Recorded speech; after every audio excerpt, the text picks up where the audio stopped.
Hey guys, my name is Sahi, and Sajiste. I don't know. I just found a bunch of cool letters, and I just mushed them all together. You can say my name however you want, but I wanted to explain my aesthetic for my YouTube channel. My aesthetic comes from my permanent mood boards, which is off the top of the dome is going to be Jet Set Radio Future. It's going to be Street Fighter 3. It's going to be probably a lot of games I played when I was younger. So it's all nostalgia based, and I wanted to make a couple video essays talking about it. One topic that's really on my mind is Jake the Snake. Jake the Snake was mentioned in Joe Rogan's podcast. They were talking about how they grew up. All right, this is a generation of wrestling that's before my generation. So I kind of understand Hulk Hogan and Andre the Giant. Everyone knows them, but I don't know exactly about them. But during that era, there was this guy named Jake the Snake who had an actual snake. He would put it on, apparently sick it on people, but he literally did it one time and actually it bit this guy named Macho Man Randy Savage, which everyone probably knows now or know of. He bit him on stage, and the only way I wanted to view that scene is from the lens of a kid, man, because I just kind of miss how fucking crazy waking up in the morning, Saturday in the morning, skipping cartoons and going straight to wrestling, or just the most over the top stuff happens. If you can get a kid to step away from cartoons on a Saturday morning, you've won. You've won the popularity. I don't know what you won. You won something, but that was just such a cool feeling of man, these kids were in awe, man. I can't imagine. I feel like nostalgia is always going to have some place in the market.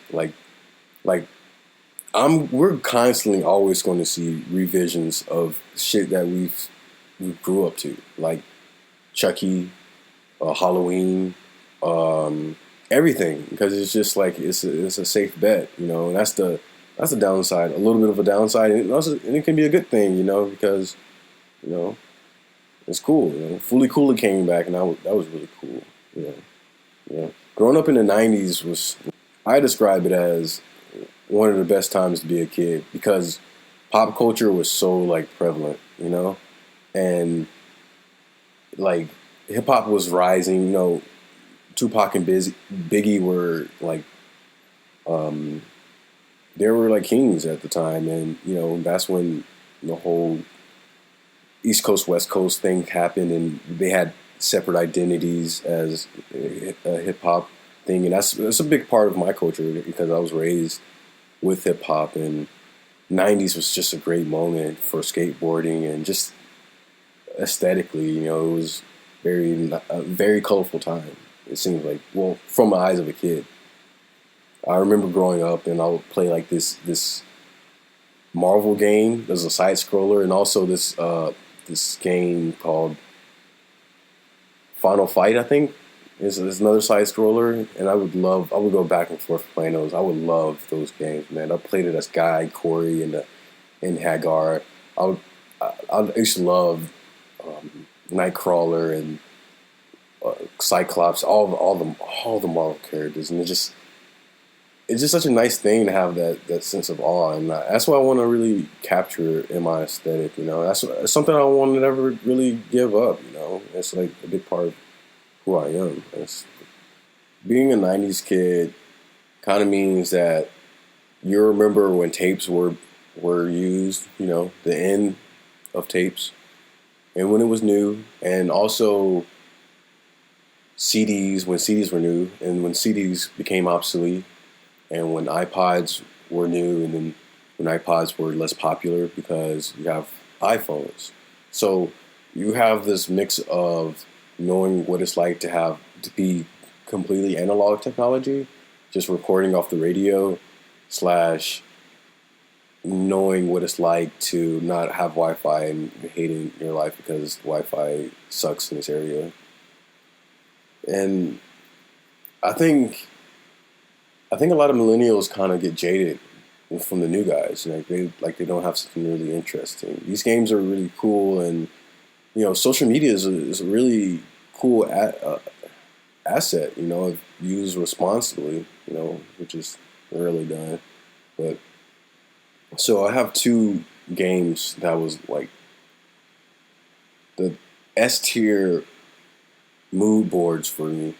One of them is Jet Set Radio Future. That is like default. Like my mind is if my mind is spacing out, I'm probably going to be thinking about something along the lines that Jet Set Radio Future like instilled in me. Like it's like in the subconscious of my mind. It used to be only in my mind completely, just because like when I played Jet Set Radio Future, it came with the Xbox. It came with the Xbox 2001, and had Sega GT on the back of it, which is a racing game, which is okay. But Jet Set Radio Future just taught me that like a group of people can come together with their individual strengths and quirks and get along, and not only get along, they can become a force and work together and do something really cool. And I thought it was really cool. And like at the end of the game, you celebrate with your homies. And something I realized later on in my life is that like the whole game, everyone's dancing. The whole game, they're dancing. Like when you're grinding, you have to grind to a rhythm. Like you have to press X X X X right on the rhythm, or the combo will drop and you can't.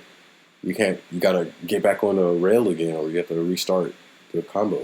So I thought it was really cool that they were just constantly expressing themselves. It was a very eclectic, very maximalistic style, and that's what I love. And also Street Fighter 3. Street Fighter 3 is another thing that's really dear to me because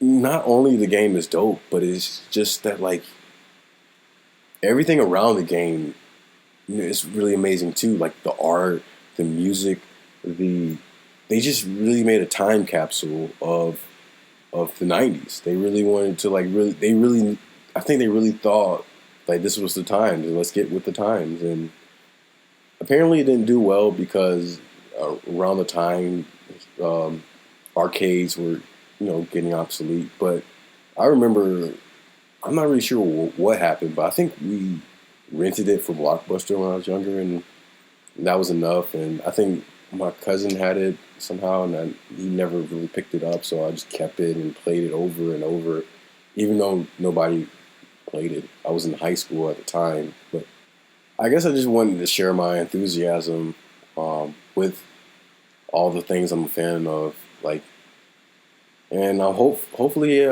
some kids, can tolerate these low graphic games and just give them a shot, and maybe they can put their friends on it or something like that, because I feel like there's definitely some hidden gems in the older stuff. But also like another mood board of mine is Pokemon. Honestly, 152. Mewtwo to the starter Pokemon, like those guys are pretty sick. Even the newer ones are. I think Pokemon is really progressing. The OGs, like my age, like people, they don't really acknowledge it because one, they got their own lives and they're they're grown and stuff. But I'm really digging what they're doing with it. Sometimes I just put the new Pokemon games on play. I don't play it myself, but I will watch it while I'm like drawing or making music, and I think they're doing really cool stuff with the dynamics. And so Pokemon is also a mood board. I think the character in my profile picture is UX's. So I don't really know his name, but I thought he looked really cool. But he has to keep his eyes closed because the eyes open looks really bad. So other than my mood board, what are these designs for? these designs, these collages are for my daily beat challenge. I'm trying to make a daily beat challenge for 5 years, and hopefully it makes me improve as a musician and artist because I want to continue it out over and over. I want to do one thing better every day. I'm not trying to pressure myself to and like burn myself out and just like I'm going to make the best content in the world. I am just human, and I gradually will grow incrementally, and it's a vulnerable process because I've had people roast me because of my music. And it's like it doesn't feel good, but I kind of like having a a platform where I have all my music. I tried to put all my music on SoundCloud before, and it kind of they didn't have they didn't have enough space to hold all the tracks. So it's like, and then SoundCloud is kind of going to crap because you can't even it's a whole other subject. But I guess this will be kind of like a podcast where another topic I would like to bring up, which is unrelated. I just want to get all this information out, and I hope you guys are cool with it. But today, I came with the intention of making a song that has a pocket. And if you read my video description, uh, I think I had the interpretation of what a pocket was misunderstood. My friend described it as the perfect moment, and the perfect moment to attack an instrument, or the perfect moment to pluck a guitar, the perfect moment to hit a drum. Not necessarily quantized, but just a groove. And it's more of a groove that's quantized towards to like the soul or the heart. Like it just feels right. It just feels right. And this isn't something that you can just do by using a quantizing button. And I misinterpreted that, so tomorrow I'll work at that. So I guess that's all that's on my mind right now. I guess this is just going to be like a video essay where I could just give reports of what's going on and how I'm feeling, and just like a journal. So hope you guys stay tuned, and I hope you guys click the subscribe because I really appreciate everything. Just one more subscriber would like make me happy, and one like. I'm very in tune to what's happening in my YouTube. So thank you for listening, and that's my first video. And enjoy your day.